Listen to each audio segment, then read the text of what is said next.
My intention today is to kind of revisit our lecture. It was a little bit confusing yesterday, and I just want to make sure that you understand everything we're talking about. So we're going to talk about in 1763, when George Grenville assumed the leadership of Parliament.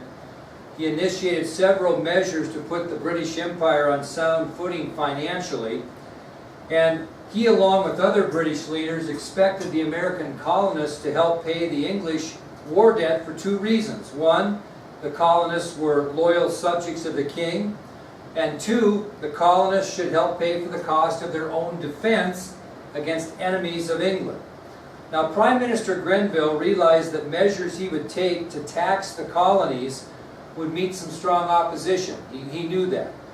And he would be involved in passing several laws or acts that would force the American colonists to pay Great Britain to help with the country's debt. And the colonists would have to pay the mother country without having any say or any representation on how or how much they would be taxed. And this emotional issue will become known in early American history as taxation without representation. Now, the first act that taxed colonists was the Sugar Act of 1764. It was kind of the first stinging blow concerning taxation without representation, and it was passed again, as I mentioned, in 1764. Now, by passing the Sugar Act of 1764, Parliament hoped to accomplish two goals. One, to raise money to help pay the expenses of protecting the American colonies against attack from their enemies, and two, to reduce the tax burden for citizens back in Great Britain. Obviously, if the American colonists paid taxes, British citizens would pay less. Now, the Sugar Act put a duty or direct tax on such items as molasses, sugar, and all items that would be imported from places outside the British Empire. Now, this direct tax is a tax in which the proceeds of the tax go directly to the governmental entity that legislates the tax. And I want to explain that. So if Parliament passes a law that calls for the collection of taxes, then the British government would receive the tax money. The American colonists had no representation in the English Parliament, so this is a tax they saw without colonial representation, or taxation without representation. Now, the colonists had been used to paying direct taxes, but they weren't paying direct taxes that went to the British Parliament. When colonial assemblies, which were the lawmaking entity of each separate colony, when the colonial assemblies passed a law that called for the collection of taxes, the individual colony received the tax money. And this meant that the tax produced revenue that went to individual colonies, not directly to Great Britain.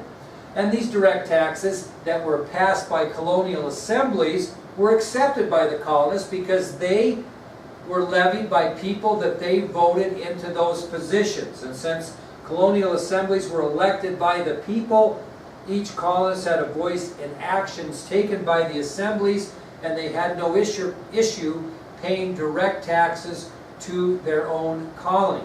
They took issue to having taxed by Parliament and that money going exclusively back to England.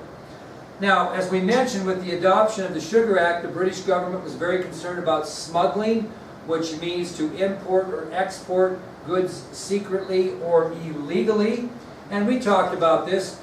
The government did several things to help stop smuggling in order. British naval patrols inspected all ships entering colonial harbors looking for smuggled goods. British inspectors, if that didn't work, actually searched individual warehouses looking for smuggled goods. If nothing was found there, they even had the gall to inspect individual colonial homes looking for smuggled goods. And if that didn't work very well, revenue collectors enlisted colonists to, so to speak, snitch to tell them about citizens who were smuggling. So they were not going to let smuggling go unapproached. They took every step they could to make sure that didn't happen. Then we talked about two more unpopular laws by Parliament. And the first one was the Currency Act of 1764, which was a law that forbid the colonies to issue paper money when they were paying their taxes. In other words, the colonists were required by Great Britain to pay their taxes with gold or silver currency. And the colonists didn't want to do that. They wanted to hang on to their gold and silver currency. So this law really antagonized colonists, especially merchants who wanted to keep a hold of their gold and silver. So again, to avoid confusion, by virtue of the Currency Act of 1764, colonists could no longer issue paper money to Great Britain to pay their taxes. They had to pay in gold and silver. The second act was the Quartering Act of 1765. This was a law that required colonial authorities to provide barracks and supplies for British troops stationed in America. And again, the colonists were not that excited about the presence of British troops in America and certainly did not want to house them at their expense. Another controversial law. Then we got into the Stamp Act of 1765. And in the midst of all this other colonial agitation that was going over previous acts, like the Sugar Acts, Parliament adopted the Stamp Act in 1765. And this was a direct tax in which the duty placed on items would go directly to the British Parliament. And the Stamp Act affected more colonists than any other law passed. And we mentioned that the Stamp Act levied taxes on paper licenses of all kind, including newspapers, advertisements, legal documents such as deeds to land and mortgages on property, college diplomas, and even playing cards. Well, all such licenses had to bear a stamp showing the tax had been paid.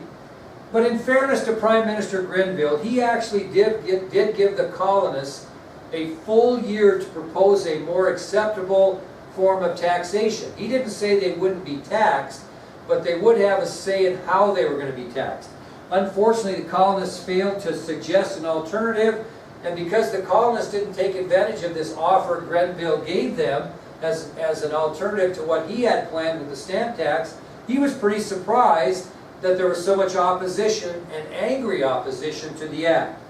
Well, in the end, the Stamp Act basically took money directly from the colonists without their consent, which angered several different types of colonists, such as settlers that were buying land on the frontier. Now this could be land in Canada, or later, after they temporarily suspended the proclamation of 1763, landowners went back west of the Appalachians because the first suspension was temporary. And those people would have to pay now a direct tax on their deeds to their property. So that was one set of colonists that were upset. Another set were farmers, because they're going to have to pay direct taxes, if you can believe it, on the receipts or bills of sale that they are getting when they sell their products such as tobacco or grain to merchants. They were going to have to pay a direct tax to Parliament for receipts. Skilled craftsmen were another group that were affected. They would have to be required to pay direct taxes for paperwork and or licenses that they would need in the production of things they produced. Some examples might be advertisements and playing cards. The bottom line is, if a skilled craftsman, no matter what skill they crafted in, we're going to have to pay taxes on any paperwork or any licensing. Speaking of licensing, any business, anyone that had a business in the colonies would need a business license. So any planter, any merchant, any lawyer, any editor, any business whatsoever that wanted to go into business were going to have to pay a tax on the license that was required for them to do so. Now, the British government justified the Stamp Act and that tax that came with it by stating again, as we mentioned, that Parliament represented all British subjects within the British Empire, which would include the American colonists. And also they argued that not all citizens in Great Britain were represented by their vote in the Parliament. Therefore, if there were citizens in Great Britain that didn't have say in how they were going to be taxed, they didn't feel like American colonists should have that luxury afforded as well. So that's the justification they gave. Now, you're going to see some strong opposition to the Stamp Act, and after the Stamp Act of 1765 was passed, you're going to find groups that are going to meet in protest, and probably the most famous group that's going to be established through this will be the Sons of Liberty, which we will talk about tomorrow. So I hope this kind of clears up our confusion, especially simplifying what a direct tax is and how the Stamp Act was such a direct tax, money that was going straight to Parliament. We'll continue tomorrow with the opposition to the Stamp Act, and thanks for your patience.